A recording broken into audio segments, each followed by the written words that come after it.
नमस्कार, दो दूनी चार में आपका स्वागत है। ठीक दोपहर के 2 बजने वाले हैं और हमारे 4 सहयोगी मुंबई से जितेंद्र दीक्षित, लखनऊ से पंकज झा और पटना से प्रभाकर हमारे साथ जुड़ गए हैं। देश की महत्वपूर्ण खबरें लेकर रोज की तरह हम हाजिर हैं। आज दिल्ली से जो खबर होगी वो अमरनाथ यात्रा से जुड़ी होगी। अमरनाथ यात्रा पर भी आतंकी खतरा मंडरा रहा है, लेकिन सरकार ने इसके सुरक्षा के अभेद्य और पुख्ता इंतजाम किए हैं। क्या इंतजाम है, किस तरह से जो यात्री हैं, जो 4 लाख से ज़्यादा रजिस्ट्रेशन करा चुके हैं, उनके सुरक्षा के लिए क्या क्या तैनाती की गई है इस पूरे यात्रा रूट पर, वो सब विस्तार से हम आपको बताएंगे। लेकिन अगले खबर के संक्षेप के लिए सबसे पहले चलते हैं मुंबई जितेंद्र दीक्षित के पास। धन्यवाद विकास। और मुंबई से 2 राजनीतिक खबरें हैं। पहली खबर यह है कि राज्य की जो सत्ताधारी महायुति है उसमें झगड़ा चल रहा है। अजीत पवार वाली एनसीपी और एकनाथ शिंदे वाली शिवसेना के बीच में। एकनाथ शिंदे वाली शिवसेना के मंत्रियों का ये मानना है, उनका ऐसा आरोप है कि अजीत पवार जिनके पास वित्त मंत्रालय है वो उन्हें विकास फंड नहीं दे रहे हैं, उनके साथ पक्षपात कर रहे हैं। इसको लेकर नाराजगी चल रही है। ये पहली खबर है।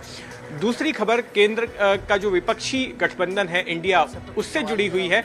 कल के दिन जो इंडिया गठबंधन की बैठक हुई दिल्ली में, उस बैठक में शरद पवार की पार्टी शामिल नहीं थी। अब उनकी गैर मौजूदगी से इन अटकलों को बल मिल रहा है कि क्या शरद पवार की पार्टी इंडिया गठबंधन से अलग हो रही है और क्या वो एनडीए में शामिल होने जा रही है। तो इन्हीं दोनों खबरों पर आज हम चर्चा करने वाले हैं। अब आइए उत्तर प्रदेश की खबर के लिए चलते हैं मेरे सहयोगी पंकज झा के पास।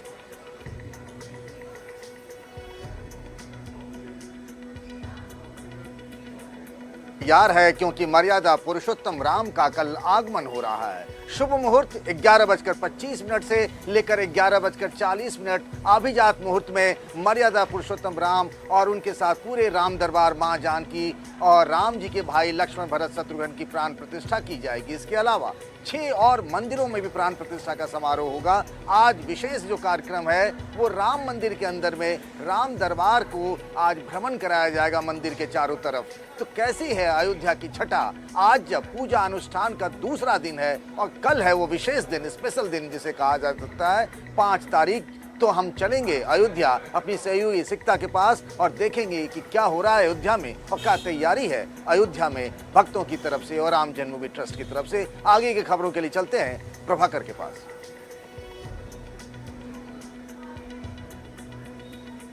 धन्यवाद पंकज। और हम बिहार से बात करेंगे बिगड़ती हुई विधि व्यवस्था की, हम बात करेंगे बदहाल स्वास्थ्य व्यवस्था की, हम बात करेंगे दलितों की सुरक्षा की और हम बात करेंगे महिला सुरक्षा की, क्योंकि इन सारे मुद्दों पे बिहार सरकार लगातार घिरती हुई नजर आ रही है। और पिछले 6 दिनों में 4 ऐसी घटनाएं हो चुकी हैं जबकि दलित महिलाओं का, छोटी बच्चियों का न केवल बलात्कार हुआ है बल्कि उसके बाद उनकी हत्या कर दी गई है। और इस पूरे मामले में जो विपक्ष है वो सड़कों पर उतर आया है और बिहार सरकार लगातार बैकफुट पे है, दबाव में है और घिरती हुई दिख रही है। इस पे हम विस्तार से चर्चा करेंगे अपने संवाददाताओं के द्वारा जो कि मैदान में मौजूद हैं और इसके अलग अलग पहलू को कवर कर रहे हैं। लेकिन पहले हम खबरों को विस्तार देने के लिए दिल्ली का रुख करते हैं विकास के पास। बहुत बहुत शुक्रिया प्रभाकर आपका। तो खबरों के सिलसिले को विस्तार से आपके सामने रखते हैं। आज की जो सबसे बड़ी खबर है वो दिल्ली से है और दिल्ली में इस बात के संकेत तमाम सिक्योरिटी एजेंसीज को मिले हैं कि अमरनाथ यात्रा पर आतंकी खतरा है। और इस खतरे को देखते हुए केंद्रीय एजेंसियों ने इस पूरे रूट पर चाक चौबंद सुरक्षा के अभेद्य इंतजाम किए हैं। 3 जुलाई से अमरनाथ की यात्रा शुरू होनी है। इस अमरनाथ यात्रा के पूरे रूट पर हाई रेजोल्यूशन कैमरे और हेलीकॉप्टर की मदद से तमाम सुरक्षा के इंतजाम किए जाएंगे। आपको बता दें कि इस अमरनाथ यात्रा के 2 रूट हैं। पहला रूट बालटाल होते हुए है जो बेस कैंप से गुफा तक, पवित्र गुफा तक जाता है और ये 14 किलोमीटर लंबा है। दूसरा रूट पहलगाम से बेस कैंप होते हुए सीधे गुफा तक जाता है और ये 46 किलोमीटर लंबा है। इस दौरान इस पूरे रूट पर न केवल हाई रेजोल्यूशन कैमरे लगाए जाएंगे बल्कि फेस रिकॉग्निशन के लिए 6 कंट्रोल रूम भी स्थापित किए जाएंगे। हाई रेजोल्यूशन कैमरों की तादाद तकरीबन 6000 होगी, जबकि फेस रिकॉग्निशन कैमरे 4000 से ज़्यादा होंगे। 6 अलग अलग कंट्रोल रूम के जरिए एक एक व्यक्ति की पहचान स्थापित की जाएगी। जो 3 जुलाई से अमरनाथ यात्रा शुरू हो रही है उसके लिए 4 लाख लोग अभी तक रजिस्ट्रेशन करा चुके हैं। इन सभी 4 लाख यात्रियों को पवित्र गुफा तक जाने और वहां पर दर्शन करने के लिए बाकायदा RFID दिए जाएंगे। इसके लिए हर यात्री का फेस रिकॉग्निशन होगा, उसकी बायोमेट्रिक कराई जाएगी ताकि जो फेस रिकॉग्निशन कैमरे हैं वो इनकी पहचान किसी भी वक्त इस रूट के दौरान कर सकें। इसके अतिरिक्त अगर कोई भी शख्स इस यात्रा में दाखिल होता है तो फिर ऐसी सूरत में वो कैमरा पहचान लेगा कि ये उन व्यक्तियों से अलग हैं जो यहाँ पर फेस रिकॉग्निशन के बाद या बायोमेट्रिक के बाद आए हैं। और इसके लिए बाकायदा 6 कंट्रोल रूम में बैठे तमाम जो फेस रिकॉग्निशन कैमरे हैं उनके आउटपुट के ज़रिए इनकी पहचान लगातार की जाती रहेगी। रैंडम पहचान भी की जाएगी और लगातार बीच बीच में हर व्यक्ति की पहचान की जाती रहेगी।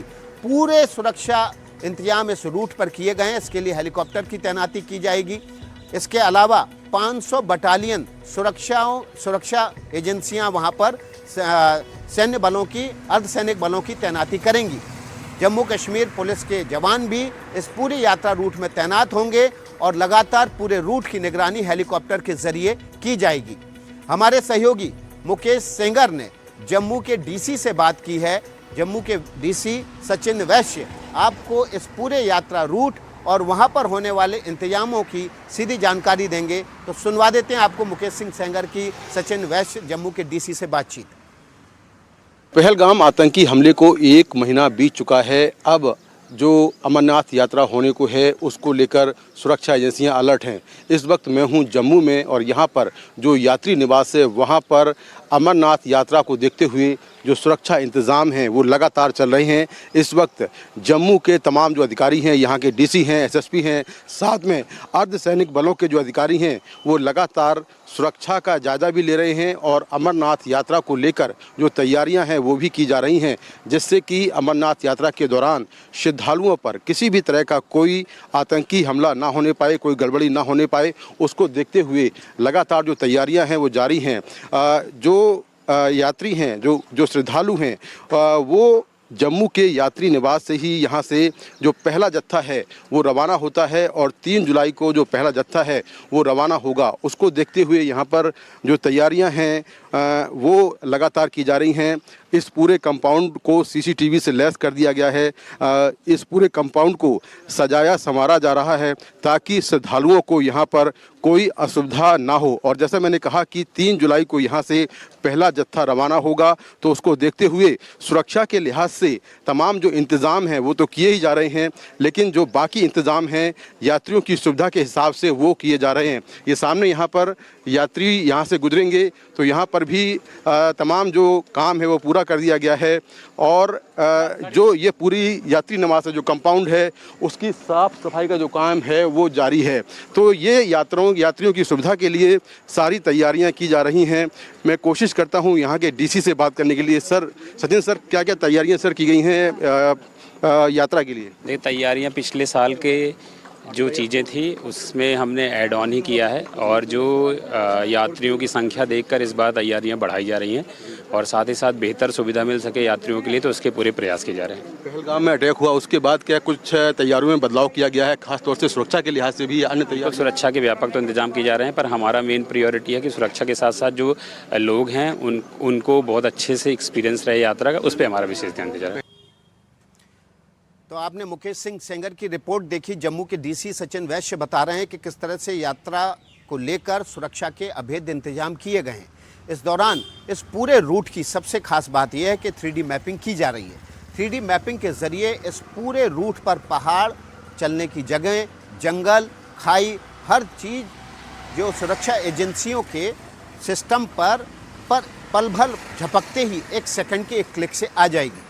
अगर कोई भी अवांछित व्यक्ति, आतंकी या आतंकी संगठन से जुड़ा हुआ कोई भी वहाँ पर व्यक्ति दिखता है तो उसकी पहचान फेस रिकॉग्निशन के ज़रिए होगी और अगर वो वहाँ से भागने की कोशिश करता है तो 3D मैपिंग के ज़रिए ये तुरंत पता लगाया जा सकेगा कि वो इस रूट से जाने के बाद आगे कौन कौन से रास्तों से निकल सकता है। अगर हेलीकॉप्टर जो लगातार उस रूट पर उड़ान भरते रहेंगे, ड्रोन उड़ान भरते रहेंगे, उनसे पलक झपकते ओझल भी हो जाता है तो फिर इस 3D मैपिंग के जरिए तुरंत ही इस रूट पर नजर डालकर हेलीकॉप्टर के जरिए और ड्रोन के जरिए उस अवांछित व्यक्ति, उग्रवादी या संगठन से जुड़े हुए किसी भी शख्स की पहचान तुरंत की जा सकती है और उसकी धरपकड़ की जा सकती है। यह अभेद्य किला अमरनाथ के उन 4 लाख यात्रियों के लिए, श्रद्धालुओं के लिए, दर्शनार्थियों के लिए सरकार की तरफ से तैयार किया जा रहा है, जो हर साल पवित्र गुफा में जाकर भगवान अमरनाथ की शिवलिंग के पवित्र दर्शन करते हैं। हमारे सहयोगी मुकेश सिंह सेंगर लगातार पिछले लंबे समय से जम्मू कश्मीर में हैं। ग्राउंड जीरो से उनकी रिपोर्ट भारत पाकिस्तान के तनाव के दौरान भी आप देखते रहे हैं। अब वो भी उस मौके पर हैं जहां से यात्रा शुरू होनी है और यात्रा के सुरक्षा इंतजाम से जुड़े हुए उनकी रिपोर्ट और तमाम डिटेल्स आपने देखे। सीधे मुकेश सिंह सेंगर के पास चलते हैं। मुकेश, सुरक्षा का अभेद्य किला इस पूरे रूट को तैयार किया गया है, लेकिन 46 किलोमीटर की इस लंबी यात्रा के दौरान पहलगाम से बेस कैंप और गुफा और दूसरे रूट बालटाल से 14 किलोमीटर की लंबी यात्रा के दौरान भी तमाम जो सुरक्षा के अभेद्य इंतजाम है, उसके बावजूद ये खतरा सुरक्षा एजेंसियों की नींद उड़ाने के लिए काफ़ी है कि पाकिस्तान में बैठे आतंकियों के आकाओं की नज़र इस पूरी यात्रा पर अभी भी है। देखिए, बिल्कुल जिस तरह से ऑपरेशन सिंदूर हुआ है उसके बाद पाकिस्तानी आतंकवादी संगठन, खासतौर से हिजबुल मुजाहिदीन, लश्कर तैयबा और जैश ए मोहम्मद के जो आतंकी हैं वो तिलमिलाए हुए हैं और लगातार वो भारत में कोई बड़ा हमला करने की फिराक में हैं। हमने देखा कि किस तरह से ऑपरेशन सिंदूर के वक्त पाकिस्तान ने हमारे कई मंदिरों को, कई गुरुद्वारों को टारगेट करने की कोशिश की है। तो ये जो अमरनाथ यात्रा है, इसमें निश्चित तौर पर जो पाकिस्तानी आतंकवादी हैं या कुछ लोकल आतंकवादियों के साथ मिलकर अमरनाथ यात्रा के दौरान श्रद्धालुओं को टारगेट कर सकते हैं और इस तरह के जो अलर्ट हैं, जो इनपुट हैं, वो खुफिया एजेंसियों को मिले हैं। तो उसको देखते हुए इस बार जो सुरक्षा है पूरे अमरनाथ रूट की, वो सुरक्षा अभेद्य की जा रही है। एक तरह से कहें कि किले के रूप में तब्दील की जा रही है। आपको पूरे रूट पर अर्धसैनिक बलों के जवान, सेना के जवान, बीएसएफ के जवान मिलेंगे, जम्मू कश्मीर पुलिस के जवान भी नजर आएंगे और पूरे रूट का जो एरियल सर्विलांस है वो भी कर लिया गया है। 3D मैपिंग हुई है। जहां जहां एंट्री और एग्जिट पॉइंट हैं उनका भी पूरा सिक्योरिटी ऑडिट कर लिया गया है। करीब 50,000 से ज़्यादा अर्धसैनिक बलों के जवान पूरे रूट पर तैनात रहेंगे। करीब 500 कंपनियां हैं अर्धसैनिक बलों के जवानों की। इसके अलावा J&K पुलिस और बीएसएफ के जवान, सेना के जवान तैनात रहेंगे। साथ ही रास्ते में जो यात्री हैं उनको कोई असुविधा ना हो, उसका भी पूरा ध्यान रखा जा रहा है। तमाम जगहों पर जो FRS कैमरे हैं, FRS कैमरे दरअसल वो होते हैं जिसमें तमाम आतंकियों के, अपराधियों का डेटा होता है और उन कैमरों के सामने से कोई गुजरेगा उस तरह का आदमी, तो उसकी तस्वीर तुरंत आती है और वो कैमरा अलर्ट जारी करता है। तो FRS कैमरे भी लगा दिए गए हैं, CCTV कैमरे भी लगा दिए गए हैं। इनके कंट्रोल रूम्स भी हैं, 6 कंट्रोल रूम्स इनके बने हुए हैं। इसके साथ ही लगातार जो एजेंसियां हैं वो पूरे हालात पर नज़र बनाए हुए हैं। पूरे रूट का सिक्योरिटी ऑडिट किया गया है और पहले के मुकाबले इस बार जो सुरक्षा है वो काफ़ी ज़्यादा होगी। 45 दिन तक यात्रा चलेगी जो 3 जुलाई से शुरू होगी और 9 अगस्त को ये ख़त्म होगी। तो इस बार आतंकी हमले को देखते हुए सुरक्षा के अभूतपूर्व इंतजाम किए गए हैं। जी बिल्कुल मुकेश, हमें ग्राउंड जीरो से बता रहे हैं कि सुरक्षा के अभूतपूर्व और अभेद्य इंतजाम एजेंसियों की तरफ से किए गए हैं। सुरक्षा एजेंसियां पूरे अलर्ट पर हैं और देखिए, ये बात कही जाती है सुरक्षा एजेंसियों में, इस बात को अक्सर कहा जाता है कि किसी भी हमले के लिए आतंकवादियों को एक बार किस्मत वाला यानी कि लकी साबित होना है, जबकि हमले से देश को बचाने के लिए सुरक्षा एजेंसियों को 100% बार लकी साबित होना होता है। उसकी जो तैयारी है वो 100% होनी चाहिए, उसमें कोई लूपहोल नहीं होना चाहिए। लेकिन अब आपको बता दें, जो पहला हमला हुआ था इस अमरनाथ यात्रा पर, जो 1993 में हुआ था और उस समय श्रद्धालुओं को आतंकी संगठनों की तरफ से निशाना बनाया गया था। इसके बाद भी जो यात्रियों की संख्या है, दर्शनार्थियों की संख्या है, श्रद्धालुओं की संख्या है, वो लगातार बढ़ती रही और 2011 में सबसे ज़्यादा 6.5 लाख से ज़्यादा यात्री पवित्र गुफा में भगवान अमरनाथ के दर्शन करने के लिए पहुँचे थे। तो लगातार जो सुरक्षा के इंतजाम वो सुरक्षा एजेंसियों के ज़िम्मे रहते हैं। इसके बावजूद जो तमाम यात्री हैं, दर्शनार्थी हैं, उनके मन में एक भय का वातावरण नहीं हो पाए, इसके लिए सुरक्षा एजेंसियों की तरफ से प्रयास किए जाते हैं। इस बार पहलगाम आतंकी हमले के बाद ये चुनौती बढ़ी है और ये भी चुनौती बढ़ी है कि अगर यहाँ पर ज़्यादा से ज़्यादा श्रद्धालु आते हैं तो आतंकवादियों की उस करतूत और उस कोशिश को नाकामयाब भी कर देंगे जो चाहते थे कि जम्मू कश्मीर में पर्यटन ना बढ़े, यहाँ के लोग कम पैसा कमाएं या पैसा ना कमाएं, जिसकी वजह से अशिक्षित रहें, अनपढ़ रहें और आतंकवाद में लगातार शामिल रहें। क्योंकि पिछले 4 साल से धारा 370 हटने के बाद से वहाँ पर लगातार आतंकवादी गतिविधियों में कमी आई है। लोगों को ये समझ में आया है कि शांति से रहकर अपने बच्चों के भविष्य बनाने के लिए ज़्यादा बेहतर एनवायरनमेंट अब मिल रहा है और इसी को ख़त्म करने के लिए आतंकवादियों ने पहलगाम पर एक बड़ा हमला किया था। सुरक्षा एजेंसियों को इस बात का इल्म है कि उनको किस तरह से दर्शनार्थियों को सुरक्षित दर्शन करके उनके वापस घर पहुंचाना है। बहुत बहुत शुक्रिया मुकेश आपका ग्राउंड जीरो से ये रिपोर्ट पहुंचाने के लिए। इस खबर पर जुड़ा जो भी अपडेट होगा सबसे पहले एनडीटीवी पर आप हासिल करेंगे। अगले खबर के विस्तार के लिए सीधे चलते हैं लखनऊ पंकज झा के पास। तो वो शुभ घड़ी आ गई है, शुभ घड़ी जब अयोध्या के भव्य और दिव्य राम मंदिर में इस बार रामलला नहीं बल्कि मर्यादा पुरुषोत्तम राम और राजा रामचंद्र जो हैं उनका आगमन हो रहा है। हम बात इसीलिए कह रहे हैं क्योंकि कल अभिजात मुहूर्त में ठीक 11:25 पर राम दरबार की प्राण प्रतिष्ठा की जाएगी, उसी भव्य और दिव्य मंदिर के पहले फ्लोर पर यानी पहली मंजिल में बने गर्भगृह में। और उसके लिए पूजा अनुष्ठान का कार्यक्रम 3 तारीख से यानी 3 जून से शुरू हो गया। इस अनुष्ठान का आज दूसरा और अहम दिन है। 2 जगहों पर लगातार पूजा पाठ चल रहा है, एक तो मंदिर के अंदर में और दूसरा यज्ञशाला में, जहां पहले 2 तारीख को ही सरयू के पवित्र जल को लाकर वहां कलश में महिलाएं वहां लेकर आई थी। वहां पर पहले मंगलाचरण हुआ, फिर प्रायश्चित पूजा हुई और फिर सभी भगवानों का आवाहन किया गया।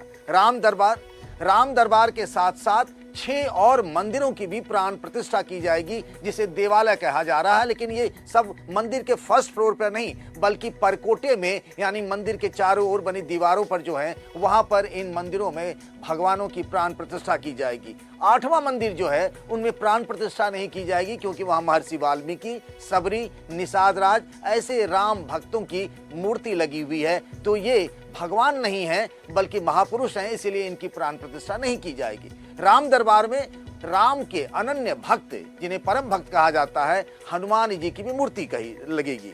राम दरबार जिसमें भगवान राम होते हैं, माँ जानकी यानी सीता होती हैं और साथ ही भगवान राम के 3 छोटे भाई भरत, लक्ष्मण और शत्रुघ्न होते हैं। और साथ ही राम दरबार में सिंहासन के नीचे हाथ जोड़कर उनके जो सबसे परम भक्त कहे जाते हैं बजरंगबली या हनुमान जी कहे जाते हैं उनकी भी मूर्ति लगी रहेगी। एक बात और आपको बताते चलें कि इतनी जल्द जो है वो भक्तों को, श्रद्धालुओं को राम दरबार के दर्शन नहीं होंगे बल्कि इसके लिए अभी थोड़ी प्रतीक्षा करनी पड़ेगी, थोड़ा इंतजार करना पड़ेगा। और इसीलिए राम जन्मभूमि ट्रस्ट की तरफ से बार बार अपील की जा रही है कि राम दरबार के लिए लोग अयोध्या न आए, अभी भीड़ न लगाएं। जैसा कि पिछली बार जब राम मंदिर के प्राण प्रतिष्ठा का कार्यक्रम हुआ था 22 जनवरी को, तब बहुत भीड़ पहुंच गई थी। 22 जनवरी के ठीक अगले दिन 23 जनवरी को बहुत एक तरीके से अव्यवस्था जैसी स्थिति हो गई थी। स्क्रीन पर जो आप देख रहे हैं वो भव्य और दिव्य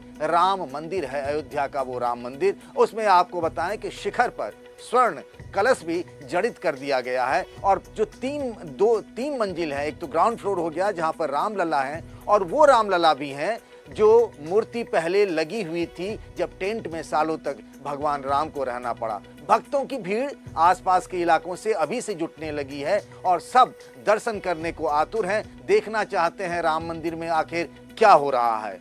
तो अब हम चलते हैं अयोध्या, जहां पिछले 2-3 दिनों से जगह जगह जा रही हैं सिकता, वहां राम भक्तों से मिल रही हैं और प्राण प्रतिष्ठा समारोह में क्या क्या होगा उसकी एक एक अपडेट दे रही हैं। तो हम सिकता के पास चलते हैं। अभी स्क्रीन पर दिख रहे हैं रामलला और आपको कुछ दिनों में दिखेंगे मर्यादा पुरुषोत्तम राम यानी राजा राम, जो अयोध्या के राजा थे, हम सब के प्रभु राम थे। सिकता आप वहां हैं, पूरा माहौल राममय हो चुका होगा।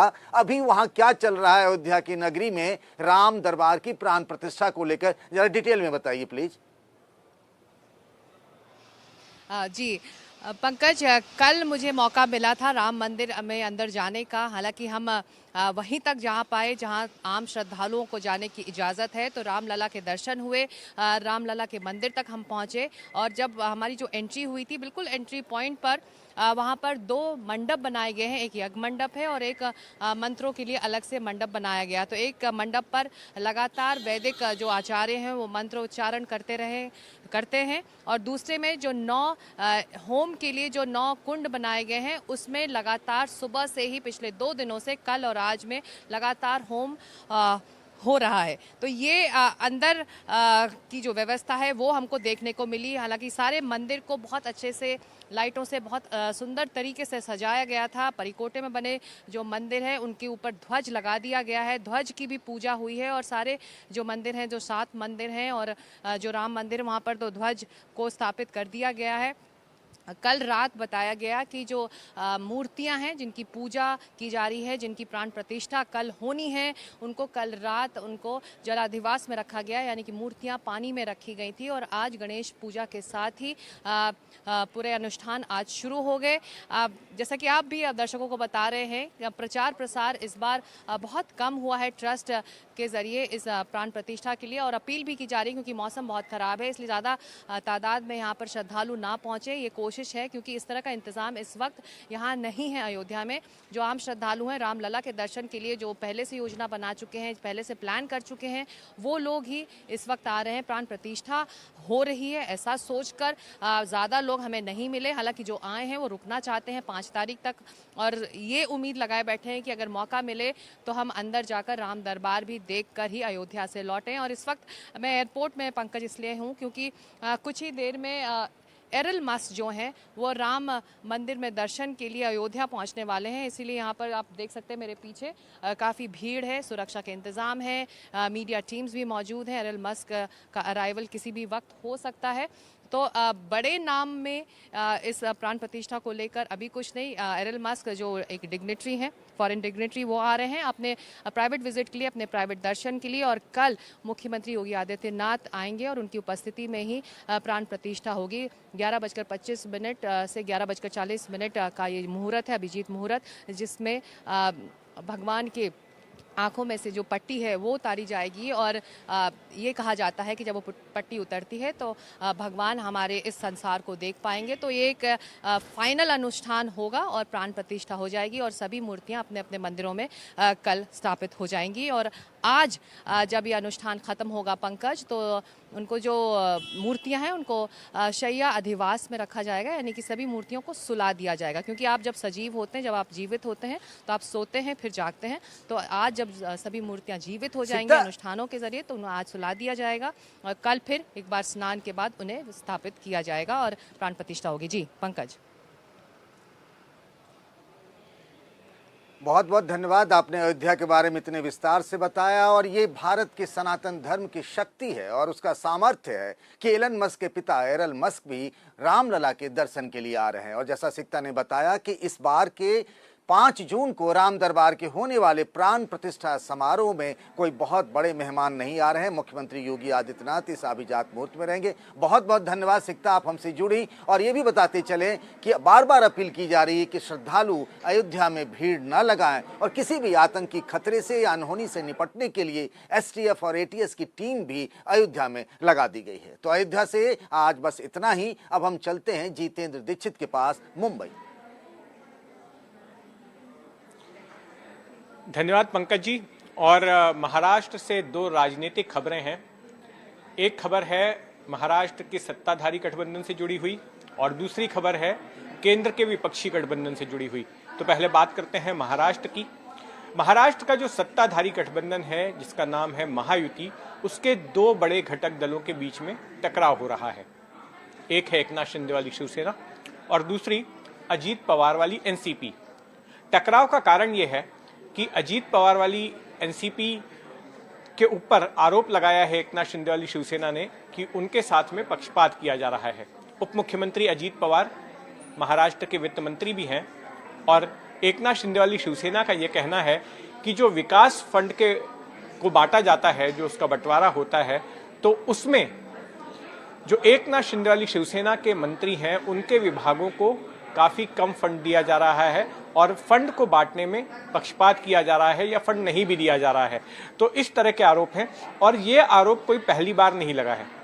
जब उद्धव ठाकरे मुख्यमंत्री थे, महाविकास आघाड़ी की सरकार थी, तो उस दौरान भी शिवसेना के मंत्री आरोप लगाते थे अजीत पवार के ऊपर कि अजीत पवार बायस्ड हैं, पक्षपात कर रहे हैं और उनको विकास निधि नहीं दी जा रही है। तब भी अजीत पवार वित्त मंत्री थे उस सरकार में भी, और इस सरकार में देवेंद्र फडणवीस की सरकार में भी वे वित्त मंत्री हैं। तो ये जो टकराव है ये खुलकर सामने आ रहा है। कल एक बैठक एकनाथ शिंदे की पार्टी की ओर से बुलाई गई थी और उसमें इस बात की शिकायत की गई कि किस तरह से अजीत पवार फंड को लेकर जो है बायस तरीका अपना रहे हैं, पक्षपात कर रहे हैं और इसको लेकर नाराजगी जताई गई। तो ये खबर है। मेरे साथ मेरे सहयोगी रौनक कुकड़े जो कि एनडीटीवी के मुंबई ब्यूरो चीफ हैं वो मौजूद हैं। रौनक, ये जब से सरकार बनी है देवेंद्र फडणवीस की महायुति की सरकार, तब से इन दो घटक दलों के बीच में टकराव की खबरें लगातार आ रही हैं और ये फंड का सवाल तो ऐसा है कि जब पहली सरकार में भी, इसके पहले भी जब उद्धव ठाकरे की सरकार थी तब भी दोनों पार्टियां गठबंधन का हिस्सा थी, तब भी उनके बीच में टकराव होता था फंड को लेकर। जी देखिए, निश्चित तौर पर जैसा आपने बताया जितेंद्र, मुख्य तौर पर अगर मैं आपको बताऊं कि न केवल उद्धव ठाकरे के वक्त से, बल्कि मैं आपको बता दूं कि जिस वक्त एकनाथ शिंदे ने बगावत की अपने विधायकों के साथ, वो सूरत और गुवाहाटी चले गए और जब देवेंद्र फडणवीस के साथ मिलकर उन्होंने सरकार बनाई, उस वक्त भी यही कहा जाता था कि महाविकास आघाड़ी सरकार में वित्त मंत्री अजीत पवार थे, जिसकी वजह से उनके विधायकों के साथ भेदभाव किया जा रहा था और कहीं ना कहीं शिवसेना को खत्म करने की कोशिश की जा रही थी। देवेंद्र फडणवीस और एकनाथ शिंदे की सरकार तो बन गई, लेकिन जब अजीत पवार की सरकार में एंट्री हुई उस वक्त भी अगर देखें तो मुख्यमंत्री के तौर पर एकनाथ शिंदे बहुत ज्यादा खुश नहीं थे और वो कोल्ड वॉर की शुरुआत तब से शुरू हुई है। और अब मैं आपको बता दूं कि न केवल शिवसेना के विधायक, हमारी तो ये भी जानकारी है कि बीजेपी के भी कुछ विधायकों ने अमित शाह जो पिछले दिनों महाराष्ट्र के दौरे पर थे, उन्हें भी इस संदर्भ में कुछ शिकायतें जो है वो रखी है। हालांकि थोड़ी देर पहले जो शिवसेना के कोटे से महाराष्ट्र सरकार में मंत्री है संजय शिरसाट, उनकी तरफ से ये बयान दिया गया है कि जो भी हमारी नाराजगी है वो नाराजगी हमने हमारे नेता और महाराष्ट्र के उप मुख्यमंत्री एकनाथ शिंदे के पास तक पहुंचा दी है और अब ये शिंदे साहब का काम रहेगा कि वो ये विषय को आगे ले जाए। हालांकि अजीत पवार का साफ तौर पर कहना है कि जिस तरह की नाराजगी मुझे लेकर अलग अलग मीडिया चैनल्स में जताई जा रही है, ये केवल मेरे अकेले का काम नहीं है, आखिरी जो सिग्नेचर होती है वो मुख्यमंत्री करते हैं। लिहाजा ये कोल्ड वॉर निश्चित तौर पर देखने को मिल रहा है और इसे अगर जल्दी खत्म नहीं किया गया तो इसका असर सरकार की सेहत पर भी पड़ सकता है।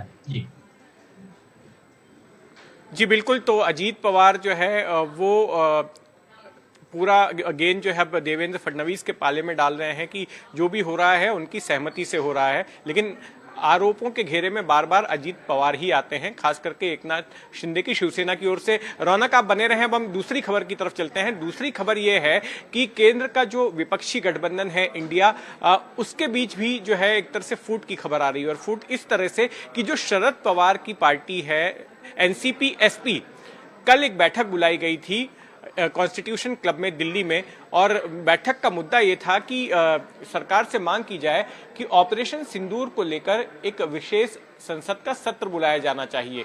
इस मांग को लेकर ये बैठक थी, लेकिन इस बैठक में दो प्रमुख घटक दलों के प्रतिनिधि मौजूद नहीं थे, एक आम आदमी पार्टी और दूसरा शरद पवार वाली एनसीपी के। अच्छा, इस पूरे मामले में शरद पवार पहले से ही अपना रुख स्पष्ट कर चुके थे।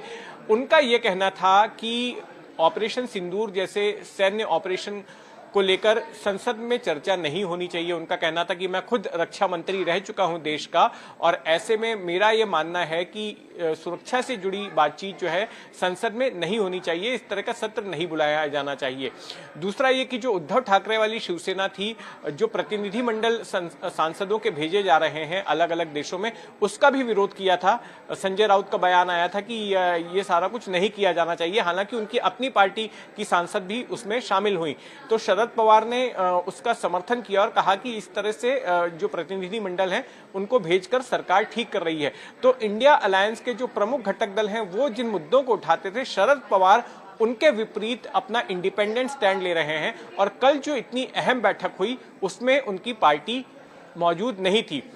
ये इस बैकग्राउंड में भी देखा जाना चाहिए कि हाल के वक्त में इस तरह की अटकलें लगाई जा रही हैं, इस तरह की चर्चा हो रही है कि एनसीपी के दोनों घटक दल एक हो जाएंगे और हो सकता है कि जो खेमा शरद पवार वाला है वो एनडीए को अपना समर्थन देगा या एनडीए में शामिल हो जाएगा। तो इन बातों में, इस तरह की चर्चा में कितना दम है, कितना तथ्य है, इस पर आइए हम बात करते हैं रौनक से। रौनक, कल फिर से एक बार शरद पवार ने अलग स्टैंड लिया, कल की बैठक में शामिल ना होकर, अपना कोई प्रतिनिधि ना भेजकर। क्या चल रहा है शरद पवार के मन में?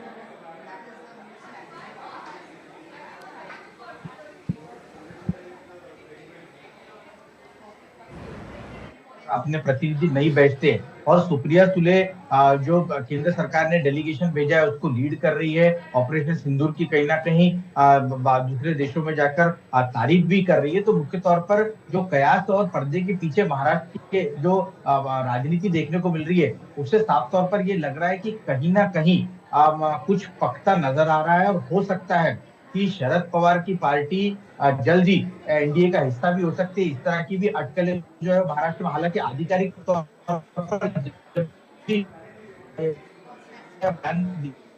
निश्चित तौर पर उस पर कई तरह के सवाल जो है वो खड़े किए जाते हैं या फिर अधिकृत तौर पर इसका खंडन किया जाता है। लेकिन जिस तरह की शरद पवार की राजनीति रही है, नाप तोल कर राजनीति करते हैं, उनको ये भी पता है कि केंद्र में जो मोदी सरकार है वो आंकड़ों के मामले में उतनी मजबूत नहीं है। और अगर शरद पवार की एनसीपी की बात की जाए तो उनके पास 8 सांसद है। ऐसे में अगर वो सरकार में शामिल होते हैं केंद्र की तो निश्चित तौर पर इसका फायदा होगा पार्टी को मजबूत करने में, क्योंकि अजीत पवार अगर सत्ता में रहे तो यहाँ से बाकी जो विधायक है वो अजीत पवार के पास ज्यादा जा सकते हैं। तो इसीलिए मुझे लगता है कि पर्दे के पीछे जो गेम चल रहा है उससे ये लगता है कि शरद पवार कहीं ना कहीं संकेत देने की कोशिश कर रहे हैं। और पिछले दिनों उनका ये भी बयान आया था कि फिलहाल इंडिया गठबंधन है कि नहीं ये दिखाई नहीं देता।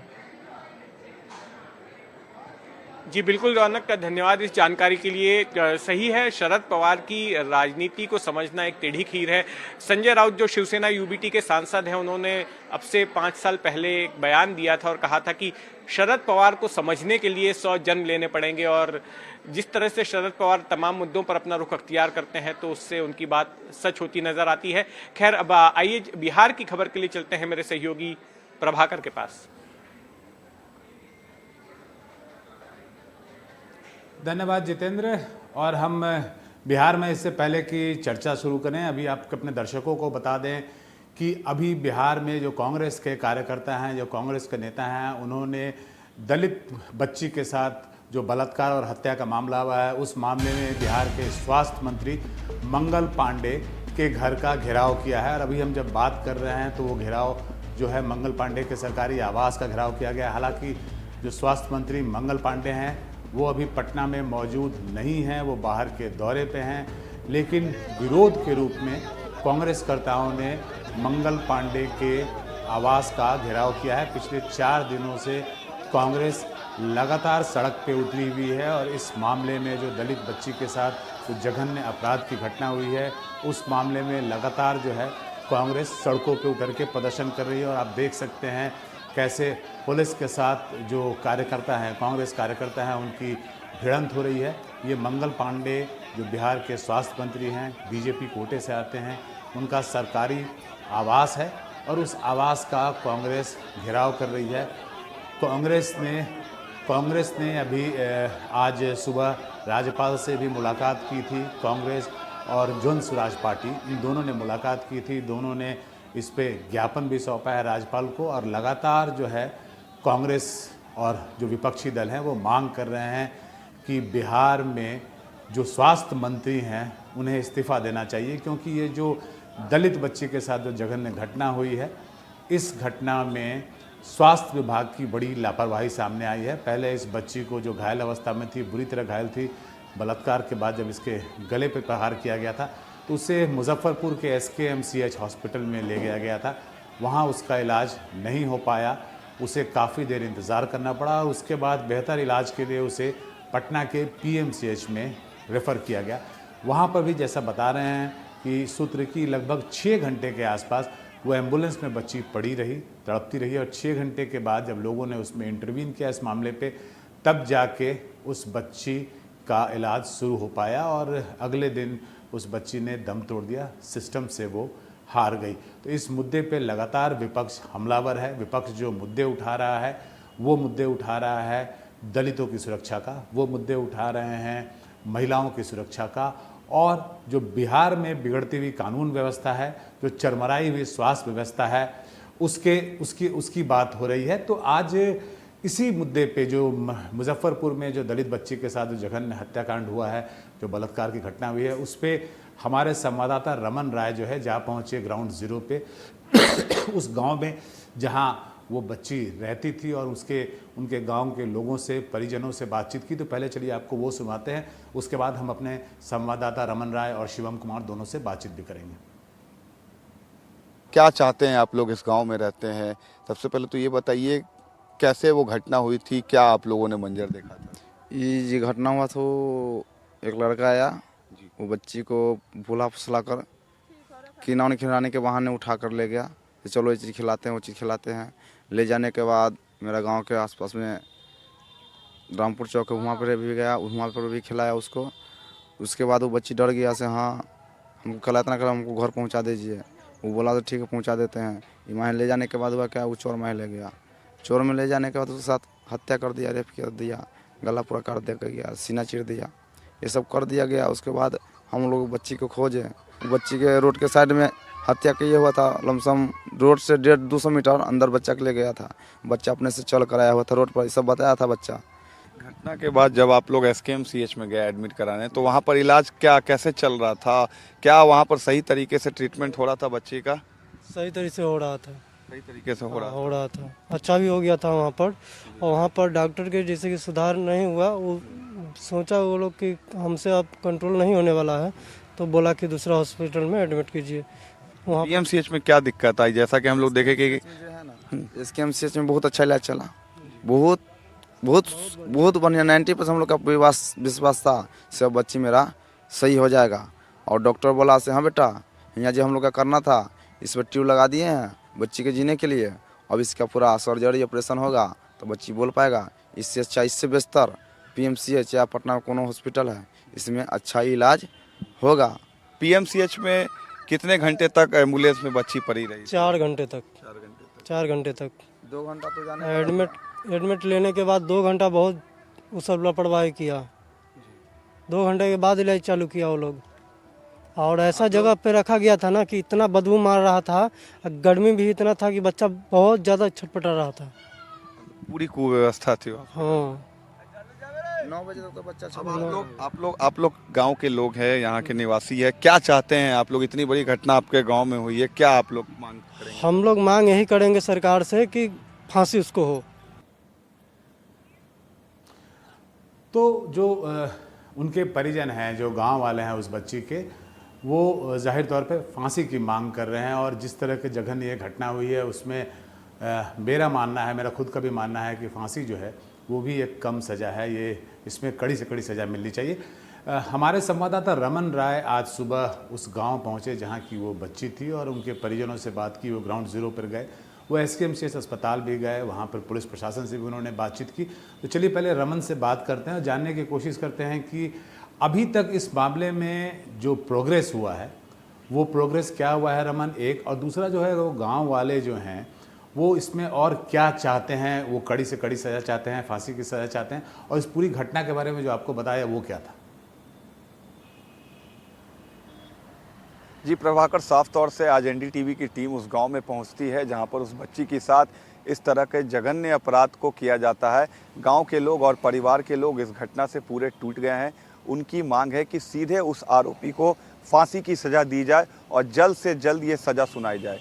दूसरी बात, जब आज हम PMCH के अलावा जब मुजफ्फरपुर के SKMCH के अस्पताल हम पहुंचते हैं तो वहां की कुव्यवस्था हमने अपने चैनल पर भी दिखाई है, किस तरीके से वहां बेड की कमी है। और सबसे बड़ी बात कि कुमारी विभा जो कि अधीक्षक थी SKMCH अस्पताल की, सरकार ने उनको सस्पेंड किया है। उन्होंने आज NDTV से बात भी की है और पहला रिएक्शन उनका सामने आया। उन्होंने साफ तौर पर कहा है कि ये जो मौत है पीएमसीएच की लापरवाही के वजह से हुई है। उन्होंने ये पूरा ठीकरा पीएमसीएच पर फेंक दिया है, पीएमसीएच के पाले में ये बॉल डाल दी है कि यहाँ से बच्ची को सही तरीके से ले जाया गया था, लेकिन वहाँ पर रेफरल जो पॉलिसी होती है उसका भी निर्वहन किया गया था। लेकिन हम जब अस्पताल के अंदर पहुंचते हैं, एसकेएमसीएच के अंदर पहुंचते हैं, पुलिस इस मामले में जो जांच कर रही है उसकी क्या प्रोग्रेस है? पुलिस जो इस मामले में जांच कर रही है, पुलिस ने इस मामले में आरोपी को गिरफ्तार कर लिया है। हालांकि उस घटना में एक संक्षिप्त बताइए। हमने पुलिस से बात करने की कोशिश की है, एसएसपी से भी हमने बात करने की कोशिश की है। हालांकि एसएसपी इस घटना पर हमसे बात नहीं कर रहे हैं। दूसरी चीज़, एक और घटना मुजफ्फरपुर में रेप की हुई है। उस घटना में 3 लोगों को पुलिस ने यहाँ पर सस्पेंड किया गया है। जो तुर्की थाना है वहाँ के थाना प्रभारी के साथ साथ और भी कई पुलिस वालों को दूसरी जो रेप की घटना मुजफ्फरपुर में हुई है उस घटना में सस्पेंड किया गया है। जी जी जी जी जी रमन, आपकी बात समझ गया। पुलिस इस पर तहकीकात कर रही है। शिवम, आप पटना में लगातार जो राजनीतिक प्रोटेस्ट हो रहा है वो देख रहे हैं और साथ ही आप पीएमसीएच भी गए थे, वहाँ पर जो लापरवाही हुई थी इस बच्ची के साथ उसको भी आपने कवर किया था। पहले तो ये बताइए कि जो पीएमसीएच की लापरवाही है उसमें क्या सच्चाई है जो आरोप लग रहा है पीएमसीएच पर? दूसरा कि जो राजनीतिक दल हैं वो लग रहा है कि इस मामले को अब ठंडा होने नहीं देंगे और इसे लगातार गरमाए रखेंगे। शिवम। जी प्रभाकर, मैं आपको बता दूं कि जिस तरह से मुजफ्फरपुर में रेप पीड़िता की जो इलाज के दौरान मौत हुई, पटना के पीएमसीएच उसे लाया गया, पर लगभग 5 से 6 घंटे तक उसे एम्बुलेंस में ही रखा गया और फिर उसे बेड मिलता है और अगले सुबह ही उस बच्ची की मौत हो जाती है। पर कहीं ना कहीं इसमें पीएमसीएच प्रशासन की बड़ी लापरवाही है। आज हमने जो वहाँ के प्रभारी उपाधीक्षक थे डॉक्टर अभिजीत, उनसे ऑफ द कैमरा भी बात करने की कोशिश की और ऑन द कैमरा भी बात करने की उनसे हमने कोशिश की, पर वो बात करने को तैयार नहीं थे। उन्होंने यही आरोप लगाया कि कांग्रेस के कार्यकर्ताओं के कारण ही उस बच्ची का जो इलाज है वो बेहतर ढंग से नहीं हो पाया। उसे हम लोग एडमिट करने की कोशिश कर रहे थे, पर जिस तरह से कांग्रेस के कार्यकर्ताओं ने हंगामा किया पीएमसीएच में आके, जिसके कारण ही बच्ची का जो इलाज है वो समय पे शुरू नहीं हो पाया। तो कहीं ना कहीं जो डॉक्टर्स हैं वो अब राजनीतिक दलों पर ही आरोप लगा रहे हैं कि उनके कारण ही जो डिले है वो हुआ था। आज जब हमने सुबह में ही डॉक्टर अभिजीत से बात करने की कोशिश की तो पहले तो उन्होंने